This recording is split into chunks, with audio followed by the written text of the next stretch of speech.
Instituto Federal do Piauí, Universidade de Pernambuco, Instituto Federal do Pará, UESB, Unifacid, Faculdade Pitágoras Vitória da Conquista e estudantes de ensino médio e vestibulantes. Aos engenheiros e profissionais da Agrovale, GIC Manutenção de Serviços, Governo do Rio Grande do Norte, Vale, Ferbasa, EBSER, Volvo Bus, Dow Brasil, Teleperformance e ANEL. Tá? E mais alguém que, caso não esteja aqui no meu roteiro, que eu sei que não foi contemplado, agradeço aqui a sua participação. É muito importante para a gente, sua participação aqui na nossa jornada de engenharia mecânica. Bom, e agradecer ao nosso palestrante, né, o engenheiro Felipe Costa Silva, que também foi um colega meu de faculdade, a gente estudou junto na UF, na graduação. Entramos juntos, né, no mesmo vestibular, no mesmo semestre. É um amigo, a gente fez muita disciplina juntos, tivemos muitos caminhos parecidos na universidade. E, Felipe, é com você agora. É até estranho chamar de Felipe, né? Mas fique à vontade aí para iniciar. Então, queria desejar, né, boa noite a todos. Espero que todo mundo tenha tido aí um bom final de semana. Com esse Covid aí, os finais de semana são em casa, né? Mas é um momento aí de descansar. Então, eu fiz uma pequena apresentação, apenas para dar nortear assim, o nosso bate-papo. Se sintam à vontade em interromper, né? Caso tenham alguma dúvida, ela é curta exatamente para isso, para a gente poder ter tempo de ter esse bate-papo, entendeu?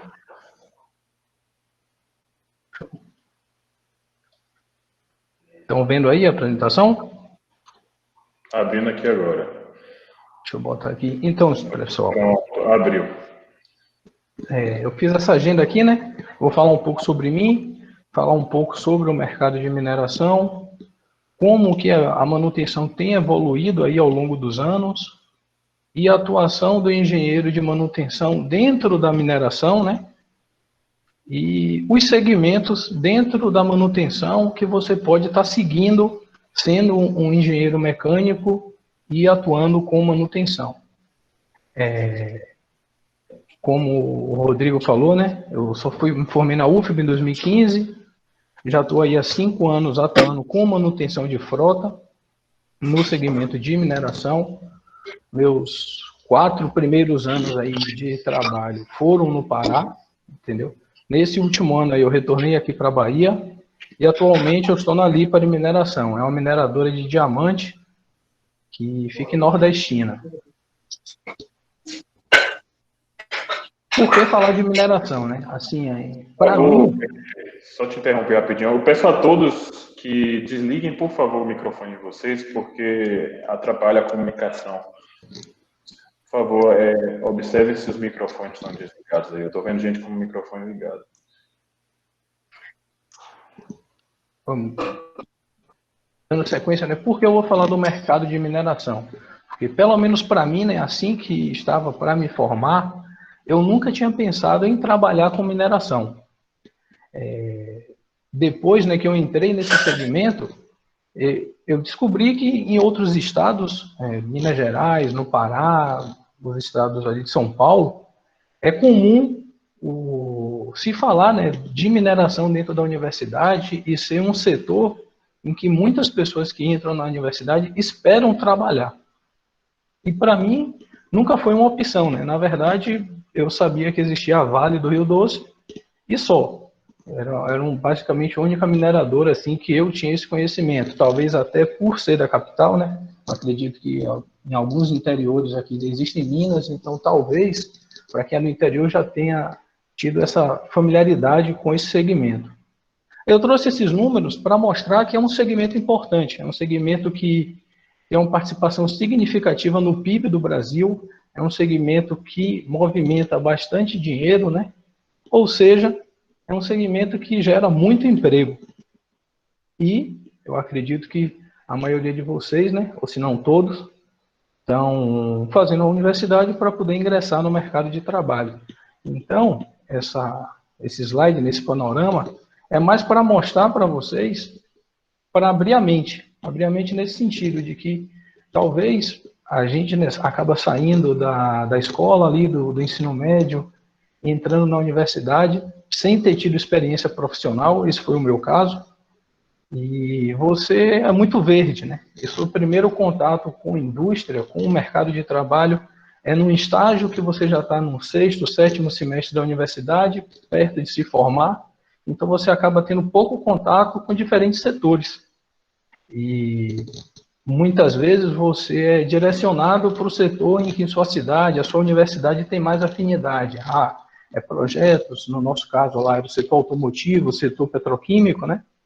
E toda vez que eu me via no mercado, eu me via nesses segmentos.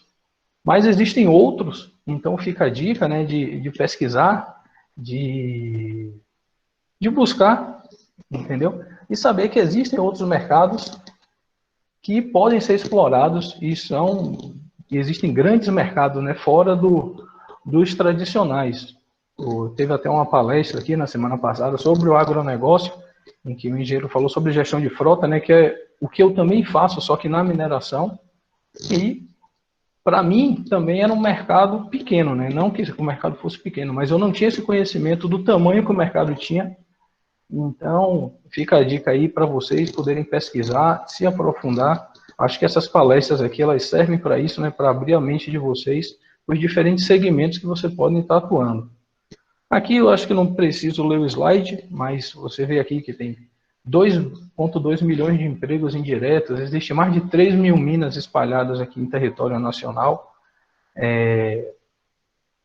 A gente é um dos países que são um dos maiores produtores de minério, então a gente está falando de um segmento em que o Brasil é muito importante, que está aqui, né? E aqui é a Bahia, né? Falando um pouco aqui do nosso estado, a Bahia é o 3º maior produtor mineral do país, estando apenas atrás de Minas Gerais e do Pará. Ok, a gente está muito atrás de Minas Gerais e do Pará, mas para você ver que eu, baiano, a vida toda aqui, estudei aqui, e não conhecia a mineração, que o nosso estado é o 3º maior produtor do país. Então, esses slides aqui é mais para a gente poder mostrar isso, né? E fica aí a importância de não se restringir a eu entrar, eu quero trabalhar na indústria, eu quero trabalhar com projeto.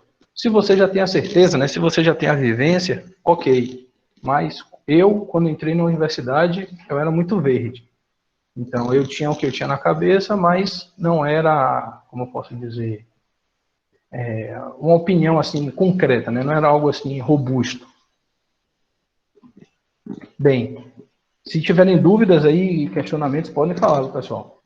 Eu acho que essa questão aqui da evolução da manutenção é algo assim muito batido, mas está aqui para mostrar, né, que a manutenção ela foi evoluindo com o passar do tempo.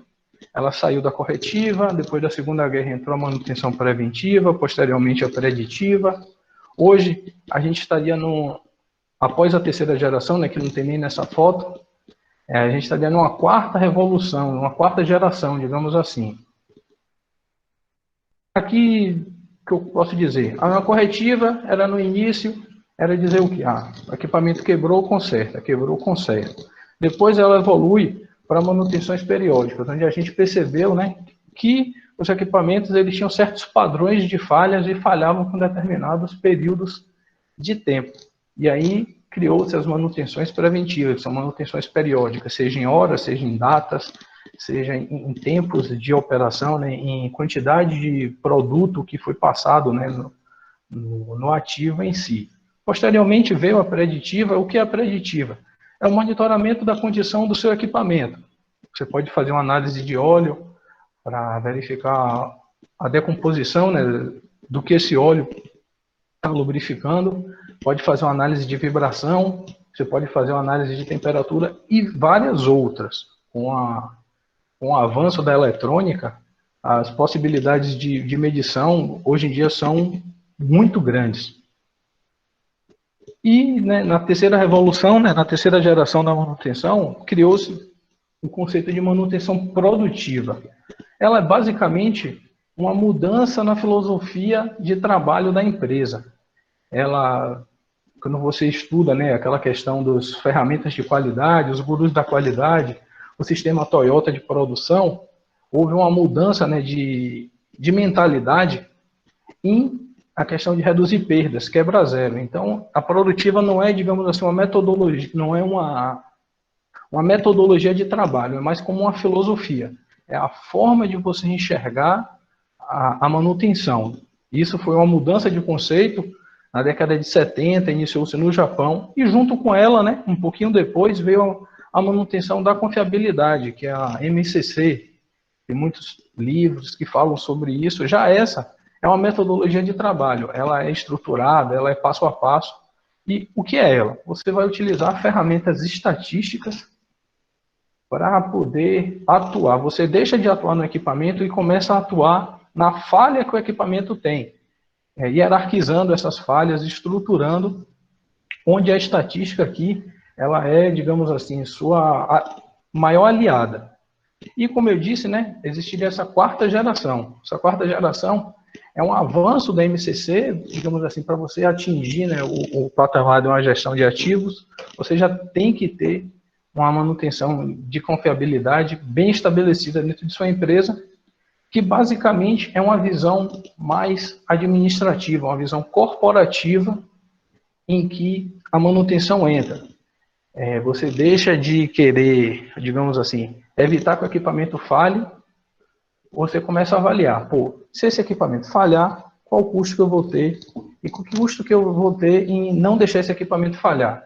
E aí você pondera, você começa a avaliar o seu ativo como assim, financeiramente falando, entendeu?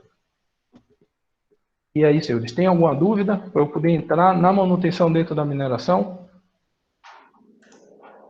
Podem deixando as perguntas aí no chat que a gente faz logo no tempo. Podem mandando as perguntas, pessoal. Bem, assim, né, a mineração, ela é um segmento, né, um processo, né, de produção grande, extenso. Então, eu peguei um que eu achei ilustrado assim dentro na internet, né, no site da empresa, para poder mostrar a vocês em que pontos desse processo a gente pode entrar como engenheiro mecânico. Nesse caso de manutenção, né? Aqui você, deixa eu ver, consegue ver a seta, né? Aqui, basicamente, digamos assim, é a condição do solo. A manutenção inicial, né, dentro da mineração, digamos assim, é na mina. Que processo é esse? É a extração desse minério do solo, né, para estocar ele ou passar em uma planta onde esse minério bruto vai ser processado para você querer um minério que você vai ser vendido, o transporte desse minério até o comprador. Esse, digamos assim, esse seria a linha de produção da mineração. Como é que começa isso? Na mina, você, como engenheiro mecânico, vai atuar como um gestor de frotas, na gestão da frota de equipamentos dessa mina. Aqui, né, no desenho você pode ver que acontece o quê? Tem um decapeamento, que aqui está sendo feito com escavadeira, mas também pode ser feito com trator. O que é o decapeamento? É a remoção de todo esse material, que é um material que eles chamam de estéril. É um material que você não quer, é um material que não tem valor econômico para a sua empresa. Até você chegar no material que é o material pretendido, né? O material com valor econômico. Nessa imagem aqui é a bauxita. Então você teria que extrair aqui 10 metros, 12 metros de material sem valor econômico para chegar no material que tem valor econômico. Como é feito isso? Ela é utilizada escavadeiras, né, de grande porte, tratores ou perfuratrizes. Essa imagem é uma perfuratriz. Em muitos locais, né, o mais comum é que esse decapeamento ele seja feito com explosivos, né? A perfuratriz ela fura o solo, é injetado o explosivo, é feita a detonação e com isso o solo se parte e aí você consegue, com equipamentos de escavação, extrair esse material. Existem processos em que não é utilizado detonação, muitas vezes é feita a viabilidade econômica, né? É mais barato eu detonar ou é mais barato eu extrair com outros equipamentos, no caso um trator, por exemplo. No local onde eu vou fazer detonação, é próximo de uma cidade, será que o impacto que uma explosão tem na sociedade ali próxima desse local vai impactar? Será que a explosão pode gerar algum dano ambiental? Então, tudo isso é avaliado para a empresa poder decidir que processo que vai ser utilizado, né? Depois, esse minério que ele já foi retirado do solo, né, tipo assim, já foi exposto, você faz o carregamento com uma escavadeira e um caminhão, certo? Está aqui ilustrado, né, escavação e transporte. E esse material, ele vai ser colocado em um pátio para ser processado, porque muitas vezes esse material ele não vem puro, né? Ele não vem pronto para ser vendido, você tem que beneficiar ele. Que, digamos assim, você vai pegar uma rocha que ela vai ter parte que é ferro, parte que são outros materiais. Você quer só o ferro, então você tem que tirar o ferro dessa rocha, ok? O transporte, a maioria das vezes é feito com caminhões de pequeno porte, que são chamados, né? São esses caminhões que você vê na rodovia, com pequenas adaptações para rodar em terrenos irregulares, e caminhões de grande porte, que é dessa imagem aqui embaixo. São caminhões que transportam 100, 200, 400 toneladas. São caminhões de 8 metros de altura, entendeu? Que você não vai ver rodando na estrada, né? Em alguns raros casos, né, a Vale hoje ela tem uma mina lá no Pará, o S11D, onde esse transporte ele já é extraído e feito o transporte em correias transportadoras. Pouco comum, lá acho que é uma planta pioneira, entendeu? Então, está vendo aí pode ser uma tendência de mercado, caso se mostre vantajoso economicamente, né? E dentro desse mesmo cenário aqui de mina, você vai ter os equipamentos de infraestrutura, que são o quê? Você tem que viabilizar essa escavação, né? Você tem que ter pistas onde você possa trafegar, você tem que construir taludes, você tem que ter uma infraestrutura para poder operar. E aí você tem equipamentos que não estão ligados ao setor produtivo, mas que são essenciais para que os equipamentos do setor produtivo possam operar. Depois que o equipamento, né, que você já fez o carregamento desse minério no seu caminhão, ele é basculado, ele é colocado para parte de beneficiamento, onde ele vai entrar num britador. Esse britador ele vai diminuir, né, esse minério em, digamos assim, em rochas menores, onde sua planta possa processar, né, porque depois da detonação ou do decapeamento com outros equipamentos, você tem rochas muito grandes. Então você precisa reduzir elas até para conseguir transportar em correias. Esse material, ele é transportado em correias e é colocado em um pátio. Aqui, essa imagem, eu acho que vocês estão vendo o mouse. Nessa primeira imagem aqui, você vê duas máquinas de pátio, que é o quê? Uma é uma retomadora e outra é uma empilhadora. O minério ele vem numa correia transportadora, ele entra aqui e ele é empilhado em um pátio. Do outro lado, você vai ter uma retomadora que vai tirar esse minério desse pátio e jogar dentro da sua planta de lavagem, de beneficiamento. Aqui já foge um pouco da gestão de frota, né? Digamos assim, você sai da parte de mina e passa a entrar numa parte mais industrial. Quem for trabalhar na parte de mina vai mexer com os equipamentos que foram ditos, caminhões, escavadeiras, perfuratrizes, tratores. Eu vou trabalhar com a manutenção em mineração, mas eu posso estar inserido no segmento industrial, que eu vou mexer com correias transportadoras, com britadores, com essas máquinas de pátio, ou, propriamente dito, dentro da planta de lavagem, que é uma planta como outra qualquer de qualquer outra indústria, né? Onde você vai ter bomba, onde você vai ter questão de compressor, onde você vai ter peneiras, que cada processo vão ter seus equipamentos específicos, mas ela é uma manutenção, digamos assim, mais semelhante à manutenção industrial tradicional.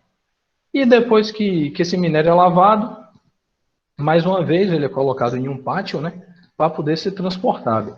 Nessa linha produtiva específica, esse transporte ele é feito por um trem. Aí, ainda tem a manutenção. Eu posso ser um engenheiro de manutenção ferroviária. Eu posso trabalhar com manutenção ferroviária.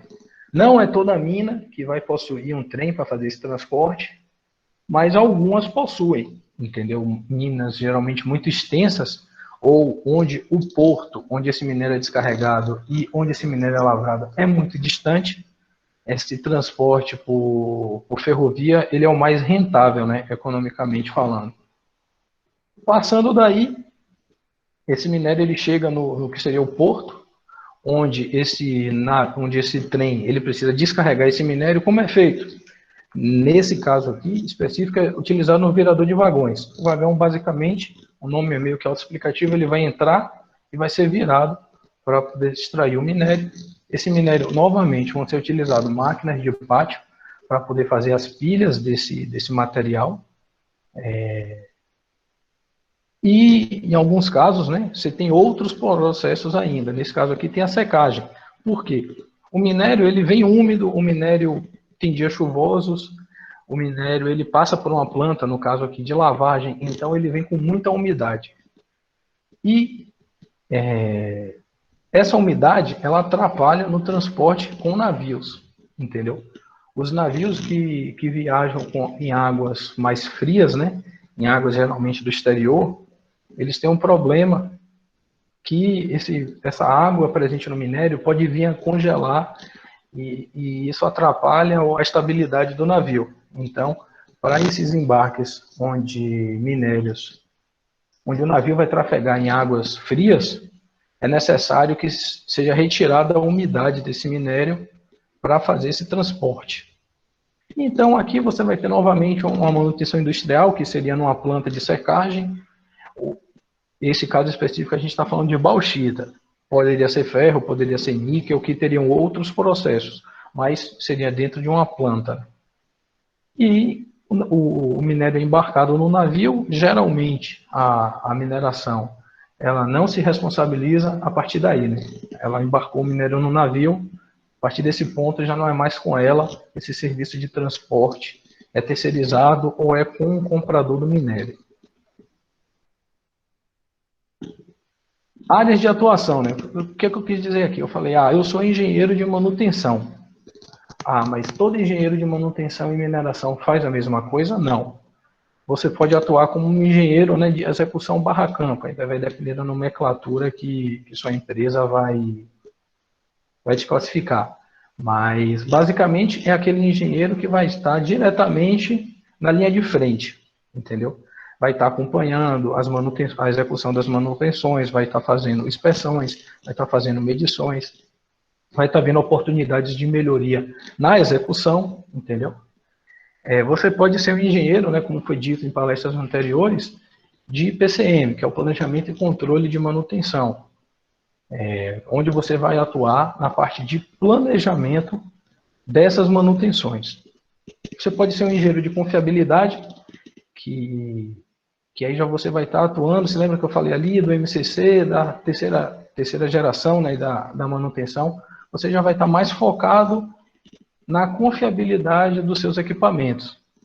Digamos assim, é uma rotina diferente da que teria alguém que trabalha no PCM, que é uma rotina diferente de quem trabalha com execução barra campo.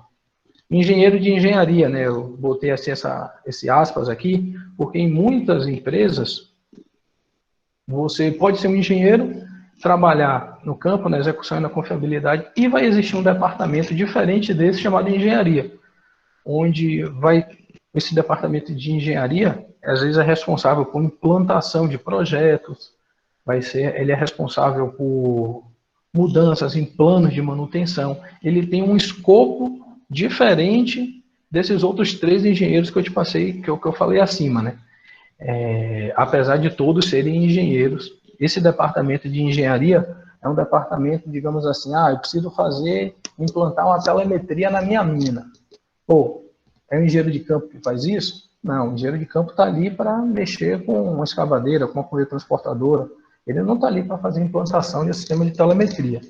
Então, geralmente, esse departamento de engenharia ele é composto, né, não só por engenheiros mecânicos, mas vão ter engenheiros de diferentes áreas para poder viabilizar esses projetos. Você pode ser um engenheiro de melhoria dentro da manutenção. Acho que quando você ingressa na empresa, É importante, né? Muitas empresas, elas estabelecem metas para os funcionários terem projetos de Green Belt, projetos de redução de custo, projetos de aumento de performance, e isso pode tomar muito da sua rotina, muito tempo de sua rotina. Às vezes, o que seu gestor vai querer é que você esteja ali para implantar melhoria. Então, digamos assim, você vai estar fora da rotina do que é um PCM, do que é uma manutenção de campo, do que é uma engenharia de confiabilidade. Você vai estar ali para ver oportunidades e melhorar o processo. E em alguns casos, quando você trabalha com plantas, né, a gente chama de um engenheiro de planejamento de parada. Como essas paradas elas têm que ser muito bem executadas, elas não podem ter atrasos, né, porque isso impacta diretamente na quantidade de produção da empresa. Você precisa de pessoas, né, no planejamento dessas paradas. E empresas que têm muitas paradas de manutenção acabam tendo pessoas, né, engenheiros responsáveis por esse planejamento de parada. Você pode trabalhar, né, dentro do segmento de manutenção, não diretamente relacionado ao segmento de mineração, né, não diretamente relacionado com manutenção. Você pode trabalhar com gestão de projetos, e gestão de projetos aqui não é projetos mecânicos, né, como meio que a gente aprende na universidade. É algo mais genérico, é qualquer projeto que precise ser implantado. Você atua, digamos assim, na parte de, como é que pode dizer, de gestão disso. Você não vai ser o responsável por fazer a montagem de uma planta, mas você está ali para fazer, para acompanhar as etapas, para fazer o planejamento da aquisição de recursos, fazer uma gestão de stakeholders, para poder comunicar, para poder verificar em que áreas que isso vai impactar. É chamado, né, de gestão de projetos. Você pode atuar como gestão de contratos, porque muitos desses serviços, você tem, todos esses equipamentos, né, eles têm fabricantes. Muitas vezes você acaba contratando pessoas para executar a manutenção por você em determinadas manutenções, ou quando você tem um pico de serviço, você contrata alguma empresa para auxiliar na sua mão de obra e tal. E se a empresa for muito grande, você vai ter muitos contratos de manutenção. Então, às vezes, alguém pode ser alocado para fazer a gestão desses contratos, né? E treinamentos internos. Eu nunca vi nas empresas em que eu passei, mas eu já vi algumas vagas, né, que são anunciadas no LinkedIn, vagas, que eles querem um engenheiro para dar treinamento para a equipe, seja de NR, seja treinamentos técnicos, seja treinamento em determinado equipamento, em um sistema. Algumas vezes essa pode ser parte das suas atribuições, né? E além de trabalhar, né, na mineradora em si, você pode ser um terceiro, porque, como eu disse, né, todos esses equipamentos têm um fabricante. E a maioria desses fabricantes, eles têm representantes comerciais, que são os portadores ali do produto. É quem você tem que recorrer quando você tem que ter uma dúvida técnica, quando você precisa emergenciar a vinda de uma peça, quando você precisa tirar alguma dúvida, você tem esses representantes dos fabricantes. Uma das frases assim que na carreira aí me marcou foi de um gestor, né? Ele falou assim: para as especialidades, para as especialidades os especialistas, porque dificilmente, o que é que ele quis dizer com isso? Você, como engenheiro de campo, engenheiro de PCM, engenheiro de confiabilidade, engenheiro de melhoria, você vai ter mais conhecimento no produto do que o representante da marca, entendeu? Então, falando um pouco sobre máquinas, dificilmente você, como engenheiro de campo, você vai saber mais sobre Caterpillar do que o cara da Caterpillar. Você dificilmente vai saber mais sobre bomba do que do que aquela bomba específica, né, que você está tendo um trabalho, do que o cara que é o representante ou o fabricante da bomba. A quantidade de informação e o acesso à informação que eles têm é muito maior do que você. Eles têm acesso a projeto, a desenho, aos cálculos. Então, muitas vezes você tem que recorrer a eles para obter informação. E esse é o nicho de mercado. Todas essas minas têm representantes dos fabricantes. Você dificilmente consegue tocar sem que você recorra a eles, nem que seja para fazer um atendimento esporádico ou para você ter uma mão de obra deles alocada lá junto com você para fazer os serviços, digamos assim, mais técnicos, né? Você pode ser um fornecedor de produto, assim como tem o fabricante, você pode ser o representante, né, dessa empresa que vai lá e fornece um produto semelhante, mas que não é o do fabricante, ou seja, num custo mais barato e que espera-se que tenha uma performance aceitável, né? Você pode ser um consultor, existem muitas empresas aqui tipo assim, que fazem consultorias específicas de melhoria, né? Ah, eu quero uma empresa que faça uma avaliação do meu sistema de manutenção. Tem empresas que fazem isso, então você pode entrar nesse segmento de mineração através dessas empresas aí de consultoria. Existem empresas que são contratadas quando se terceiriza algum desses processos aqui que eu passei para você, em algumas minas, né? Um exemplo, o transporte, a extração. Às vezes a empresa avalia que ela vai terceirizar isso, ela não vai executar esse serviço, ela vai dizer, ó, vou contratar a empresa A aqui para fazer extração de minério para mim. Eu só vou ser responsável pelo beneficiamento. Ah, não. Eu vou contratar uma empresa para fazer esse transporte, que seria feito por trem, né? Eu não conheço de trem, não quero gastar esse dinheiro, prefiro pagar pela quantidade de minério que eu transporte.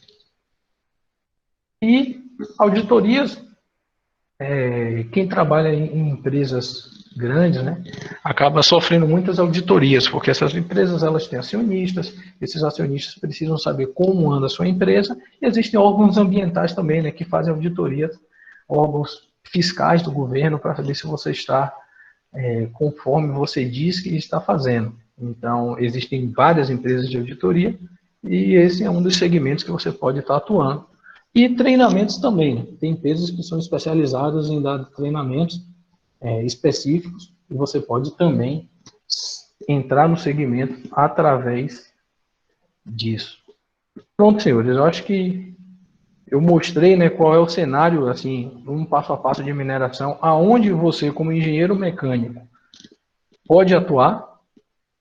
No segmento de manutenção, né, eu me restringi à manutenção, porque você pode atuar em outros segmentos, sendo engenheiro mecânico, mas o segmento que dentro da mineração assim, que mais vai empregar engenheiros mecânicos é a manutenção propriamente dita.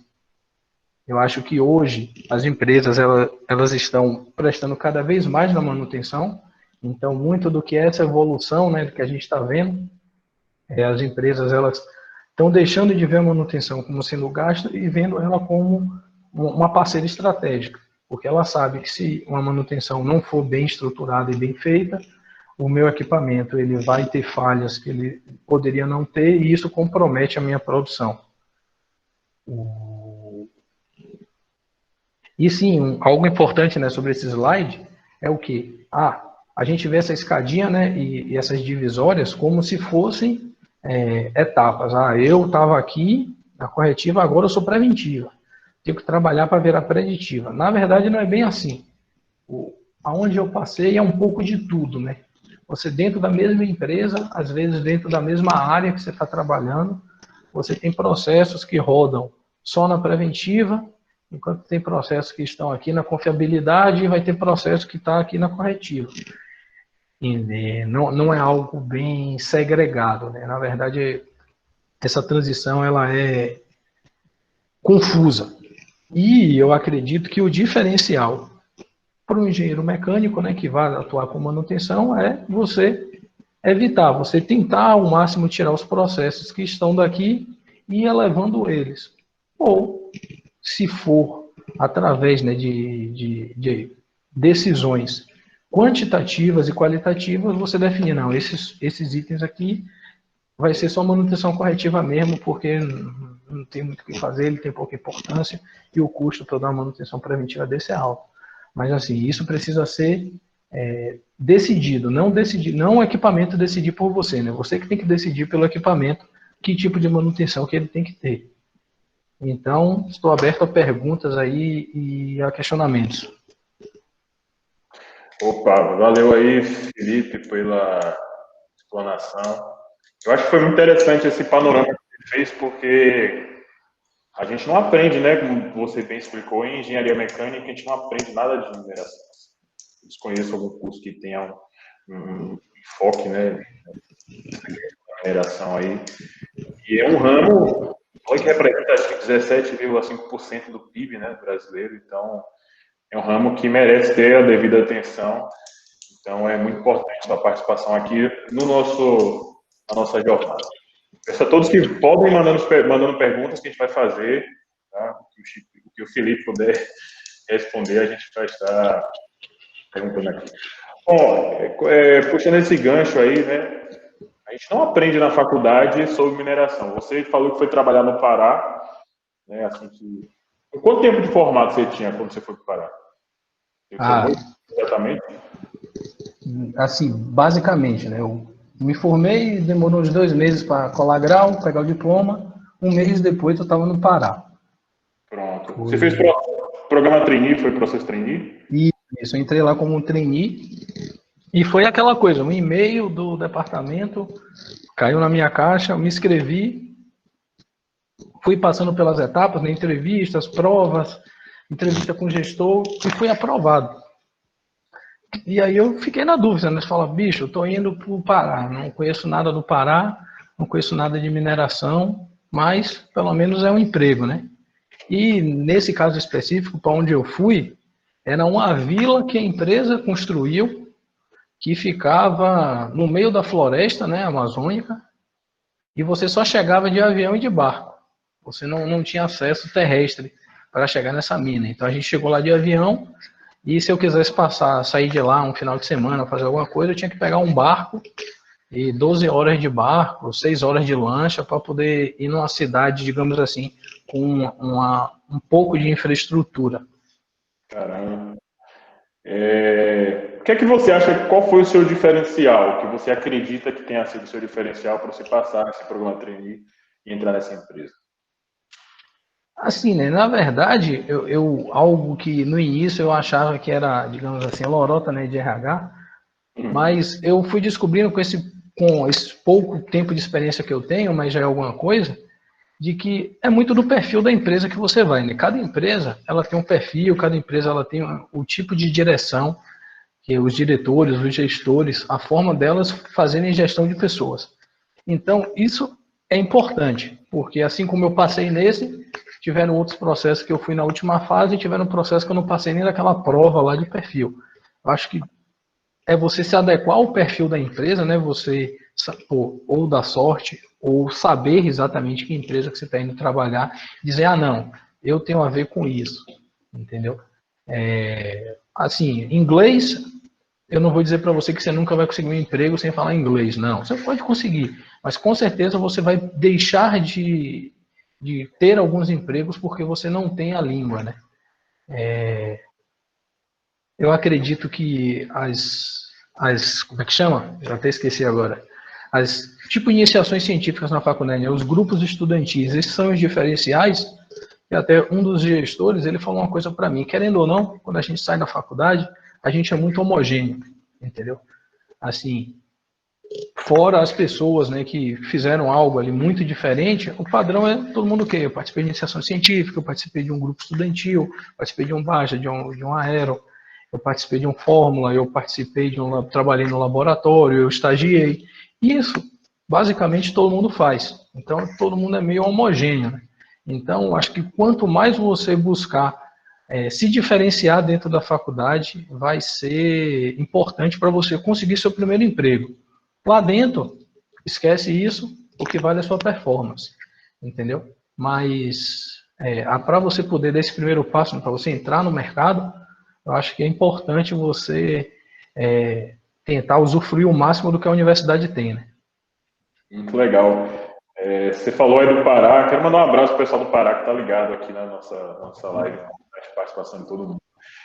O que é que foi mais difícil para você? Foi se adaptar a uma nova cidade, a um novo estado, novos costumes, ou se adaptar ao trabalho, uma coisa que você nunca viu? Você teve algum tipo de treinamento lá? Não, assim, nesse aspecto, né, eu acho que foi muito bom para mim ter participado de um programa trainee, então eu passei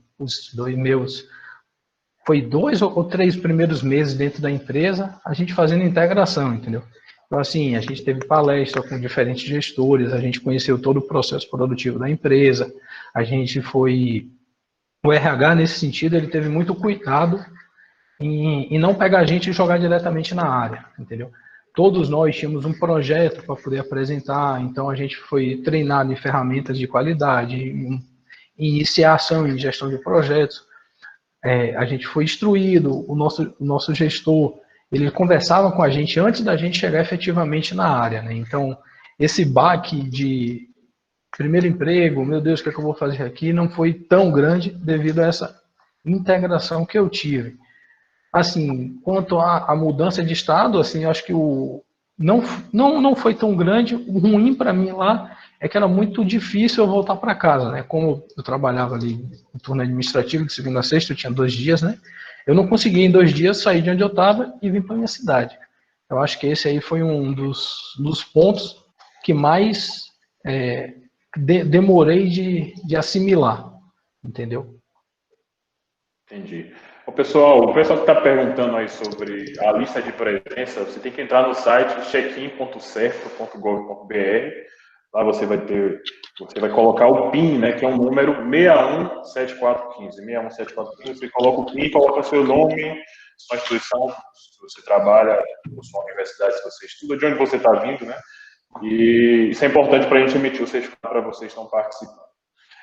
É importante você ter falado isso da mudança de estado, porque nós da engenharia mecânica, né, a gente percebe eu falo com você, eu mesmo também não trabalho na minha cidade de origem, eu acho que a maioria dos nossos colegas não trabalham na cidade de origem, lá em Salvador, no nosso caso. E é importante que vocês, o pessoal que está assistindo a live, os estudantes, procurem, não limitem a procurar oportunidades somente na sua cidade, né? Desbravem esse Brasil. É muito bom você ter esse contato com outras regiões, com outras culturas, porque vai ser muito produtivo, você vai aprender, vai crescer um profissional melhor, né? Você também falou aí que participou do diferencial, né? Na universidade ter participado do projeto, também que você participou do BAJA, né? E eu vejo que muitas pessoas que estão aqui na nossa jornada, muitos convidados, participaram de algum projeto, né? Você participou do BAJA, né? O que é que você teria para falar do BAJA? O que é que o BAJA te ajudou em sua vida profissional? Velho, assim, muitos das ferramentas, né, extra faculdade, digamos assim, que eu me interessei em estudar, foi por causa do BAJA, que a gente precisava, nós tínhamos rotinas, nós tínhamos entregas, e aí, assim, comecei a mexer no Excel, fora usar igual soma, né? Aí um pouco além disso. Excel você vai ser o melhor engenheiro do mundo se você souber Excel? Não. Mas você tem que saber, porque ele te ajuda em muita coisa. O SolidWorks, o AutoCAD, tudo isso é um diferencial para onde você vai trabalhar. Hoje eu não utilizo nem Excel nem AutoCAD, nem o SolidWorks nem o AutoCAD, mas a depender de onde você for trabalhar, isso pode ser uma exigência, né, sua. Acho que a vivência ali de você ter que ter você ter prazo, de você ter que administrar, querendo ou não, o seu recurso, né, o dinheiro que você tem para fazer um projeto, de você ter que correr atrás de material, de você ter que correr atrás com burocracia da universidade, você ter que correr atrás de se virar para fazer a viagem, né? Acho que tudo isso, digamos assim, te amadurece em muitas coisas, entendeu? E você também pode, através do BAJA, se você vier trabalhar no setor automotivo, né, ser a sua carta de entrada para você conseguir seu estágio ou seu emprego. Através de um TCC, através de um projeto que você fez, isso aí pode chamar a atenção do recrutador, do gerente, de outro engenheiro lá nesse segmento e te fazer ingressar na empresa, né? É verdade.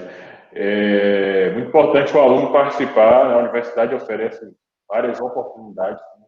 O aluno tem que encontrar aquela que ele se identifica mais. É importante ele participar de alguma. Como você falou, você aprende algumas competências que a universidade não ensina, né? Falando em ensino de universidade, teria alguma disciplina que você aprendeu, que você cursou no curso de engenharia mecânica, na sua graduação, que você usa muito hoje? Existe alguma disciplina? Não, assim, com certeza, né? Elementos de máquinas, eu lido com isso aí todos os dias. Sistemas hidráulicos, né? Você lê um circuito hidráulico, você lê um circuito pneumático, querendo ou não, hoje parte de minha rotina está aí.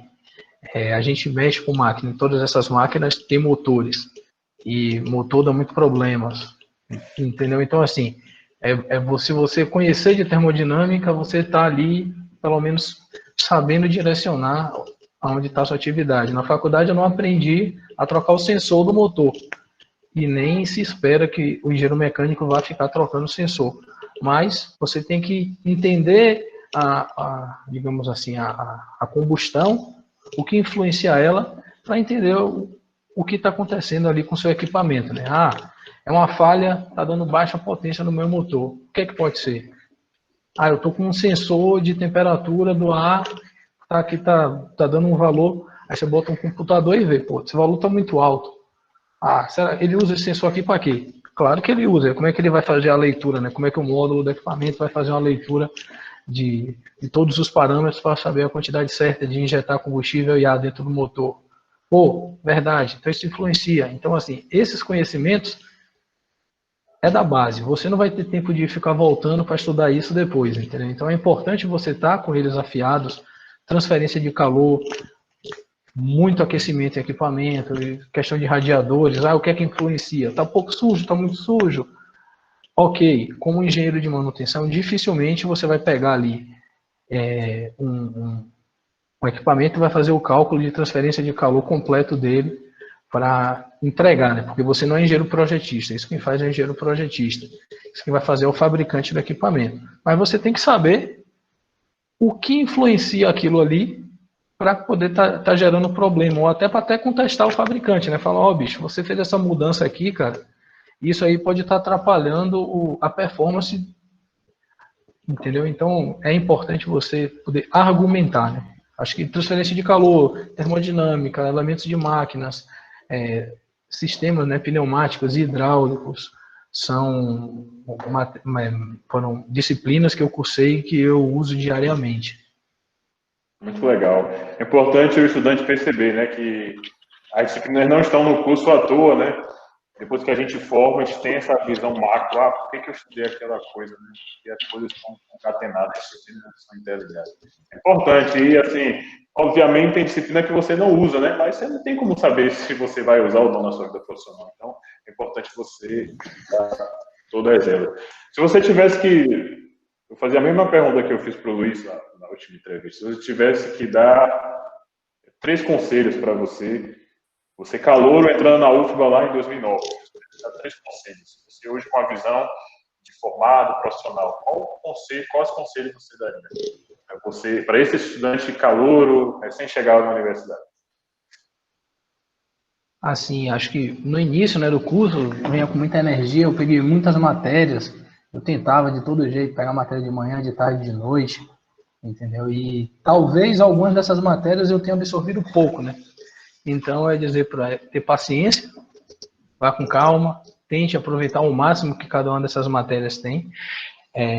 Tente fazer algo que, pelo menos, né, eu vejo pouco, que é você conseguir integrar todas as disciplinas que você estuda. Você não vai fazer um projeto só com fenômenos de transporte. Você não vai fazer um projeto só com termodinâmica. Você não vai fazer um projeto só com sistemas fluidomecânicos. Quando você vai fazer um projeto, você tem que utilizar todas elas. Então, acho que faltou um pouco disso na própria universidade e talvez um pouco, né, de eu ter tentado fazer coisas que integrassem várias disciplinas diferentes para efetivamente fazer um projeto de alguma coisa, um cálculo dimensional.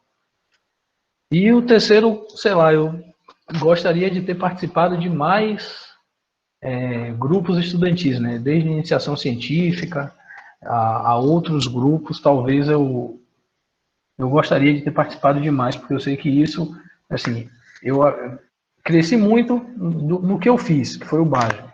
Se eu tivesse participado de outros ou participado de iniciações científicas, de monitorias, talvez eu tivesse adquirido outras habilidades, entendeu? Então, essas habilidades aí me deixam sempre com a pulga atrás da orelha, o que é que eu poderia ter desenvolvido, entendeu? Muito legal. Vamos agora passar um pouco para essa área. A gente falou um pouco da sua universidade, alguns conselhos que você daria. Vamos falar um pouco da sua vida profissional, seu trabalho. Você trabalhar com manutenção, é importante o pessoal saber que manutenção é uma área dinâmica, né? Foi muito importante você ter citado as 3 fases e tal. Manutenção é uma coisa que vai evoluindo muito com o tempo, né? É importante, eu deixo até o conselho aqui, os alunos da UFOB, eles têm a disciplina de manutenção e gerenciamento de projetos como obrigatório, né? Tem esse cuidado de inserir na grade como obrigatório, porque a gente acredita, né, que a maioria dos engenheiros mecânicos que formam e trabalham aqui no Brasil vão trabalhar com manutenção. Então, se você, na sua universidade, essa disciplina não é ofertada como obrigatória, tente procurar qual departamento, qual setor da universidade que oferta essa disciplina, é bom você fazer, porque muito provavelmente você vai trabalhar com isso, né? Eu queria saber um pouco do comissionamento, né? Comissionamento das máquinas. Comissionamento é aquela fase, né? Para quem não sabe aí, que quando o fabricante, a empresa compra a máquina, o fabricante entrega a máquina para a empresa, né? O fabricante tem que estar ali do lado para testar que todas as funções estão de acordo com o manual, que a máquina funciona perfeitamente, etc. Eu sei que no Brasil o comissionamento é uma coisa muito mal feita, né?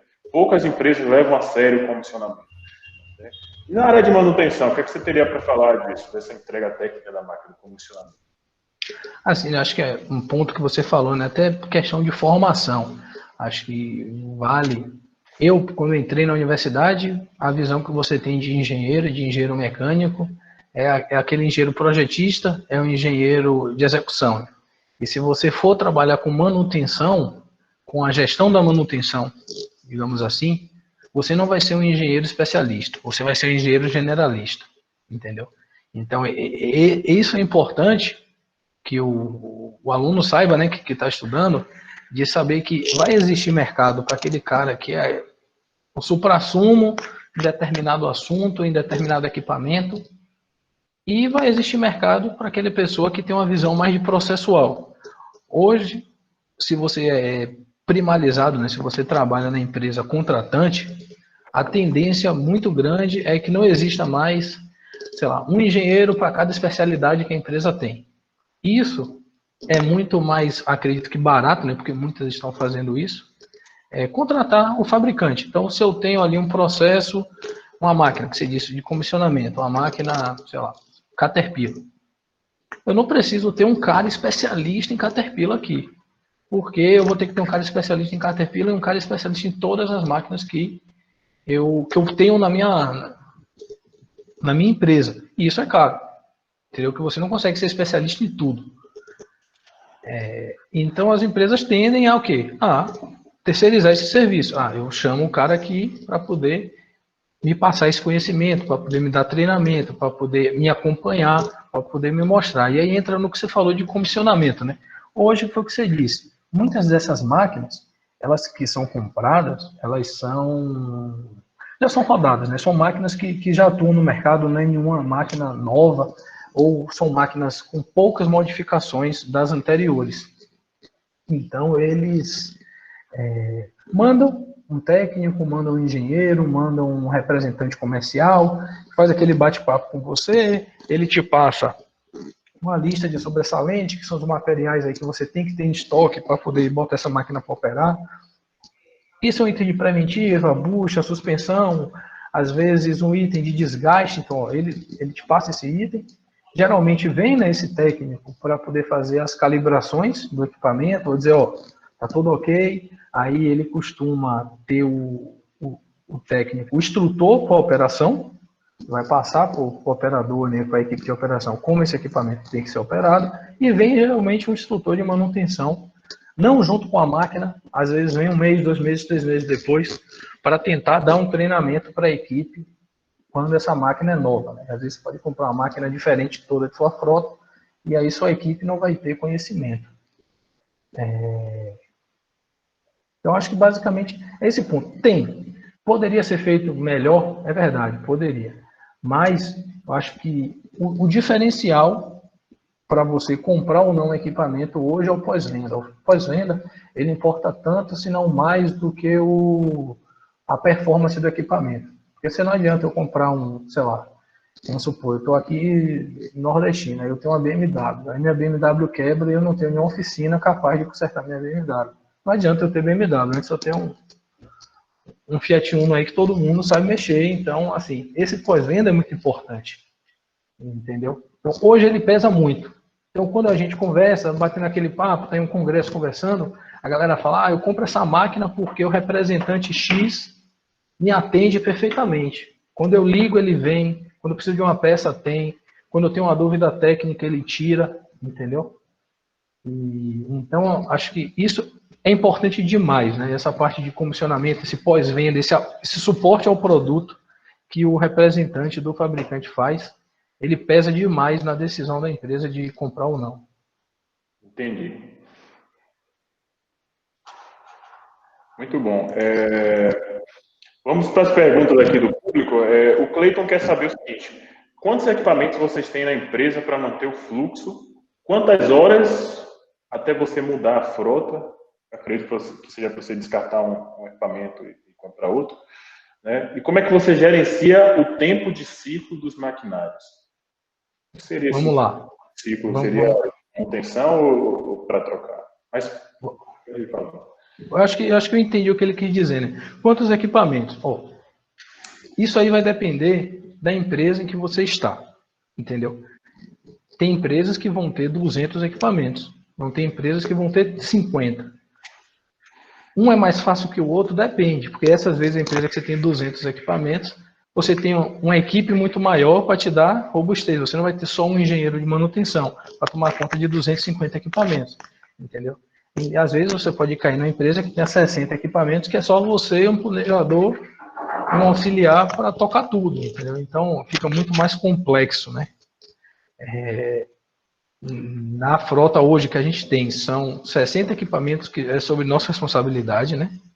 Mas já trabalhei em empresa que tinha 220 e empresas que tinham, a primeira empresa, né, a produtora de bauxita, eram mais de 250 equipamentos, entendeu? Mas a gente tinha o nosso departamento de manutenção era muito grande, entendeu? Não tinha só um engenheiro, tinha 5 engenheiros, entendeu? Era bem robusto. Aí ele falou, né, a questão de como é que é o ciclo de substituição. Para a gente ter essa resposta exata, a gente volta lá na apresentação, onde a gente vê lá a MCC e a gestão de ativos, né? A terceira evolução na manutenção e o que eu disse que seria a quarta, que é a gestão de ativos. Antigamente, se utilizava o parâmetro fabricante, que ele dizia, um trator dura 35 mil horas.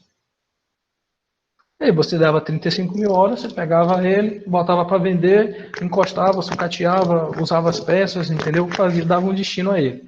Hoje em dia, digamos assim, e o que eu acredito que vai ser, que é, né, uma das maiores demandas, né, por você ter um departamento de manutenção robusto, é você fazer o cálculo exato para cada equipamento de quando ele é o momento exato de substituir ele, que seria o LCC do equipamento, entendeu? Eu entender lá na minha curva de LCC, eu dizer, esse ativo, eu adquiri ele por X, o custo operacional dele é Y, com o passar do tempo, você vai tendo maiores gastos de manutenção com esse equipamento, e aí a gestão de ativos, né, e o MCC, ele diz que não existe um valor padrão. O que existe você deve analisar cada equipamento e definir. Eu posso ter 2 equipamentos iguais, mas que por condições operacionais ou de fabricação, um eu tenho que substituir com 30 mil horas, o outro eu tenho que substituir com 40 mil horas, entendeu? Ele fez uma pergunta sobre como é o ciclo do... Como você gerencia o tempo de ciclo dos maquinários? Horas. Gestão de frota com mineração é horas, entendeu? Quem talvez trabalhar com gestão de frota em equipamentos rodoviários vai trabalhar com quilômetros, como a gente costuma fazer revisão de nossos veículos em 10, 15, 20, 30, tem os padrões que tem que seguir, né? A gente mede em hora trabalhada. E todos esses equipamentos, né? Assim, aí vai muito da empresa que você está.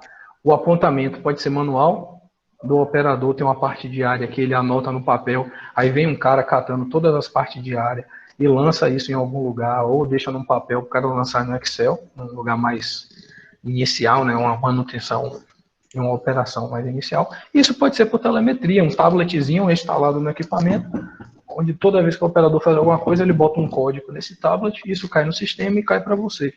E esse orímetro é atualizado 3, 4, 5 vezes ao dia, então você consegue ter ali diariamente o orímetro de cada uma de suas máquinas. E aí você tem que saber, né? Aí é que entra o departamento de engenharia, o departamento de PCM, que tem que dizer com qual hora eu devo fazer o quê. Esse filtro eu troco com quantas horas. Esse cilindro que eu botei no meu equipamento, eu tenho que fazer uma revisão dele com quantas horas. Ele não ter que falhar e eu ter que ir lá parar meu equipamento, tirar o cilindro e ter um tempo muito maior de reparo, né? Então, esse cilindro eu tenho que substituir ele com 6.000 horas. Quando eu dar 5.000 horas no meu equipamento, eu já vou para o Cutumano comprar um cilindro, ou pego um cilindro e boto para reformar, ou já aprovisiono um cilindro para esse equipamento, né? Então, essa gestão da frota é feita em cima de orímetro. Nunca passei em uma mineração que fosse diferente, né? O Cleiton ainda complementa as perguntas, eu vou resumir a pergunta dele aqui. Ele quer saber se vocês têm algum tipo de frota reserva para o caso de uma parada de um cliente e vocês têm esse tempo aí. Como é que vocês lidam com isso? Isso é o ideal, né? O sonho de todo departamento de manutenção é ter 4 equipamentos reserva para quando você parar para uma preventiva ou uma corretiva grande, você botar para rodar. Mas isso vai de encontro à gestão de ativos, que é a quarta evolução ali da manutenção. Que é o quê? A empresa, para ela comprar um equipamento a mais, ela tem um custo muito alto. Entendeu? Então, esse custo, se eu pego esse equipamento e compro e não produzo com ele, esse custo ele não está se pagando. Então, quando você entrar no mercado e você tiver que fazer uma apresentação para o seu gerente, para a diretoria, talvez para os acionistas da empresa que você está, você vai falar sempre de custo, entendeu? E isso é inviável economicamente falando. Quando você mostra, né, para o diretor, ele vai dizer não, o que você está querendo é não ter trabalho. Se for para ser assim, eu mando você embora e boto aí 10 equipamentos reserva aqui nessa porra, e toda vez que quebrar, eu chamo alguém para consertar, entendeu? Digamos assim, mas é inviável economicamente falando. A gente sempre tenta, né? Na reunião a gente bota uma pauta, esse equipamento que a gente está desmobilizando, a gente podia deixar aqui. Aí ele fala, não, vou vender. Porque é melhor para mim. E a empresa, ela está ali para gerar lucro, né? Para gerar lucro para o acionista. E se vender o equipamento é o mais viável economicamente, ele vai ser vendido. Certo. Vou fazer uma pergunta aqui, eu não sei se você vai ter esse conhecimento sobre a estrutura do material. O Cleiton ainda ele pergunta se os diamantes estão ligados ao Kimberlite. E sim, mesmo sabendo que o Kimberlite é uma rocha máfica, ela tem-se a presença de uns minerais com quantidades consideráveis de sílica e ferro. E na mineração, que é um dos principais problemas enfrentados é a poeira, podendo gerar uma poeira abrasiva. Sendo assim, você acha que o equipamento sofre algum desgaste a mais por esse fato? Se sim, o que pode ser feito para evitar? Com certeza, assim, a única coisa que eu sei ali da rocha do diamante é que a gente extrai kimberlito, né, que é o nosso produto lá que é extraído da mina. Tem diamante de outros materiais de outras rochas, mas a nossa lá que a gente trabalha é o kimberlito. Diamante é duro, o material onde ele está é duro, entendeu? Então a gente tem um desgaste muito grande de que seria assim as ferramentas de trabalho da máquina, né? Vamos citar um exemplo. Bauxita, comparado com kimberlito, é algodão, é suave, é manteiga, faca na manteiga. A gente tinha uma báscula de um caminhão que a gente desmobilizava o caminhão, a báscula estava nova. Já quando a gente está lavrando diamante, uma báscula de caminhão, ela pode desgastar em menos de 6 meses, entendeu? Então, uma durava 6 anos, lá pode não durar 6 meses. O que é feito quanto a isso? Bem, para os equipamentos onde é possível, você coloca revestimentos, entendeu? Tem empresas que prestam serviço exatamente com isso, que a gente reveste a nossa báscula com um material emborrachado, né? Que é bastante resistente à abrasão, para evitar que o dano seja na estrutura. Então, o que desgasta é esse material, que é mais fácil de substituir e mais barato. E em vez de eu ter que substituir a cada 6 meses, eu tenho que trocar a cada 2 anos. Entendeu? Digamos assim, é utilizado essas ferramentas. A unha da escavadeira, a lâmina do trator, a broca da perfuratriz, tudo isso desgasta, entendeu? Então isso você tem que gerenciar, porque você não vai impedir que gere um desgaste. Mas você tem que, se minha condição é essa, eu vou ter que ter um estoque de sobressalentes que atenda a essa demanda. Eu vou ter que buscar fornecedores desses materiais específicos que sejam melhores ou que sejam economicamente viáveis, né? Eu prefiro comprar uma capa de unha que custa 8 vezes mais, mas ela dura 20 vezes mais. Pô, vale a pena para mim, entendeu? Entendeu? Não, se eu for comprar só por custo, eu boto hoje, amanhã eu tenho que trocar. Então, tudo isso é avaliado, né? Agora, assim, o desgaste lá é muito maior, é um dos lugares que eu mais vi desgaste, entendeu? A gente tem muito o material rodante, né? Que chama são as esteiras, os truques dos equipamentos. A gente tem um gasto muito alto com esses materiais, a gente tem um gasto muito alto com concha de escavadeira, com lâmina de trator, com báscula de caminhão. Tinha até colocar um revestimento, né? Agora deu uma segurada. Então, essa é uma realidade que você tem que se adaptar. O Marcos Vinícius quer saber quais são os primeiros impactos do recém-engenheiro, quando ele começa a trabalhar, logo quando ele começa a atuar assim que ele sai da universidade. Cara, eu acho que é essa questão da visão corporativa, né? É você ter uma visão corporativa do negócio. É você entender que a sua empresa, se você for trabalhar com um projeto, você não vai poder fazer o melhor projeto do mundo. Você vai ter que fazer o projeto mais viável economicamente possível, entendeu? E isso, você não, quando você entra, né, você é novo, você não quer, por que eu vou botar esse material aqui que é menos resistente, se eu podia botar um que é bem mais resistente, que não vai quebrar. Mas se eu fizer isso, meu carro que custa 50 mil hoje, que todo mundo reclama, vai custar 95. Ninguém vai comprar, entendeu? Então, você ter essa visão de negócio de sua empresa, foi o que ele disse, né? Eu poderia ter 3, 4 equipamentos parados, aguardando um quebrar para eu botar ele para rodar enquanto eu estou lá fazendo reparo no equipamento que parou. Mas isso é economicamente viável? Qual o impacto que isso vai ter no meu produto? Se custa $15 para eu produzir uma tonelada, talvez se eu fizer isso pode custar 16. E aí, isso em larga escala pode tornar o projeto inviável, entendeu? Então, acho que esse é o primeiro impacto, essa mudança de visão, você tem que ter essa visão corporativa, porque qualquer aprovação de projeto, investimento que você quiser pleitear para sua área, você vai ter que mostrar que você vai ter algum ganho financeiro, né? Essa quebra, né, até que eu falei, do engenheiro especialista e do engenheiro generalista. Você tem que saber onde você está inserido. Se minha empresa, ela quer de mim alguém que tem uma visão generalista do processo, não adianta eu ficar focado em atender coisas minuciosas, né? Tipo assim, ir lá na causa de não sei o que, passar 7 semanas para resolver um problema, achar lá, pronto. É isso que a empresa quer de mim? Sim ou não? Pode ser que sim, pode ser que não, né? É isso que você tem que entender, digamos assim, onde é que dói o calo do seu gerente. Se seu gerente espera isso de você, vá lá e corra atrás disso.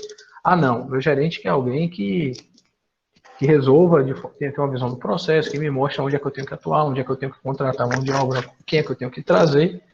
Eu acho que esse é o primeiro, essa visão corporativa que você tem que ter, o primeiro impacto. E um ponto, né, importante que eu vou dizer é o seguinte, quem trabalha, né, dos colegas que eu tenho que trabalham com projeto, você é um engenheiro dentro de vários, né, colegas, você tem outros pares, você tem um superior, você tem outros superiores, você tem colegas ali com você para dividir essa responsabilidade. Muitas vezes, quando você vai trabalhar com manutenção, você já entra na empresa sendo chefe, né, digamos assim, entre aspas. Você é um líder e muitas vezes você vai ter que liderar pessoas que têm 20, 30 anos a mais que você, que tem mais tempo de experiência fazendo aquilo do que você tem de vida, entendeu?